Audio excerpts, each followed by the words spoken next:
Hello everyone, আমি সৃঞ্জয় চলে এলাম একদম একটা এক্সক্লুসিভ ভিডিও নিয়ে। বন্ধুরা, এই ভিডিওটা সবার প্রথমে দেখতে পাচ্ছ আমার ফেসবুক এবং ইনস্টাগ্রাম থেকে, বিকজ আমার ইউটিউব চ্যানেলে একটা প্রিমিয়ার চলছে।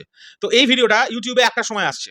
বন্ধুরা, তোমরা অলরেডি দেবদার প্রোফাইলে চলে যাও। বাইক অ্যাম্বুলেন্স দাদার তরফ থেকে একটা দুর্দান্ত পোস্টার আমাদের সামনে চলে এসেছে এবং with a background music score. এবং এই ব্যাকগ্রাউন্ড মিউজিক স্কোরটা সম্পর্কে তোমাদের সকলকে জানিয়ে রাখি, এটা বাইক অ্যাম্বুলেন্স দাদার সিনেমারই একটি গানের ব্যাকগ্রাউন্ড স্কোর।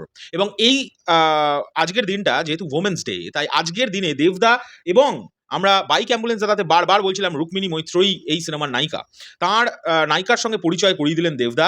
এবং যেহেতু আজকে ইন্টারন্যাশনাল ওমেন্স ডে, তাই তার সেই প্রত্যেকটা নারীদের সম্মানের জন্য তাদের দিকে তাকিয়ে এই পোস্টারটাকে লঞ্চ করা হলো উইথ রুক্মিণীর পোস্ট, মানে রুক্মিণীর লুক এবং রুক্মিণীর ক্যারেক্টারের নাম লেখা হচ্ছে, যেটা this international women's day we celebrate the quiet strength behind every extraordinary journey, introducing Rukmini Moitro as Onju.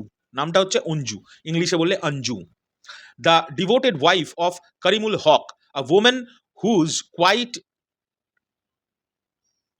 resilience and unwavering support stand at the heart of an incredible life story that touched millions. #bad bike ambulance দাদা দেব 50।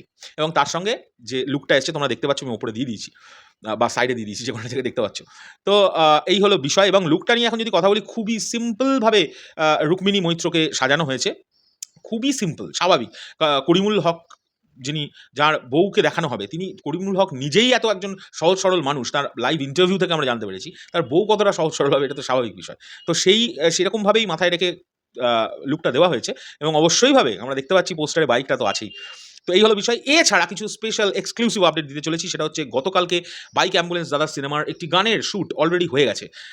এবং এছাড়া দেবদা এই সিনেমার যিনি cinematographer, DOP Shubhankar ভাঁড়, তাঁর প্রতি দেবদা প্রচণ্ড প্লিজড এবং তার সঙ্গে দেবদা কাজ করে বিশাল মজা পাচ্ছেন, যা শুনতে পেয়েছি। বিকজ তিনি নাকি প্রচণ্ড একটা মানে ভয়ঙ্কর একজন ট্যালেন্টেড মানুষ, যিনি কোনো মানে প্রজেক্ট যখন শ্যুট হয় তিনি প্রচণ্ড টাইম মেনটেন করতে পারেন।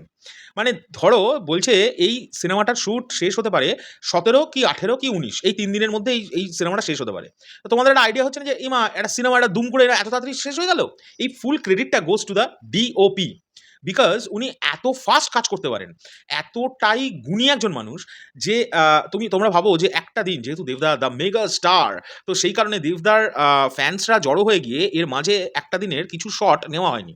তো সেই দুদিনও বলছে, যদি সেই দুদিনও যে মিস গেছিল, সেই কাজটা কমপ্লিট করে সেই পরের দিনের স্কেডিউলের কাজ শেষ করে তিনি আবার কাজ শুরু করে দিয়েছেন। মানে এতটা ফাস্ট এবং অসম্ভব ভালো একজন ডিওপি।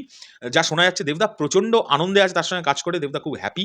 এবং আমার মনে হয় দেবদা কারোর কাজে হ্যাপি হলে, আমরা দেখেছি দেবদাস সিনেমায় নানানভাবে সেই সকল মানুষগুলো রিপিট হয়, তো নিশ্চয়ই উনি রিপিট তো হবেন দেবদার কোনো না কোনো নেক্সট প্রজেক্টে। তোমাদের কি মনে হয় এটা? 2 হচ্ছে, আমি তো বললাম এই সিনেমাটা শেষ হতে চলেছে, মানে স্কেডিউল অনুযায়ী এই সিনেমাটা শেষ হওয়ার কথা 17, 18, 19-এর মধ্যে, তো এই মাসেরই।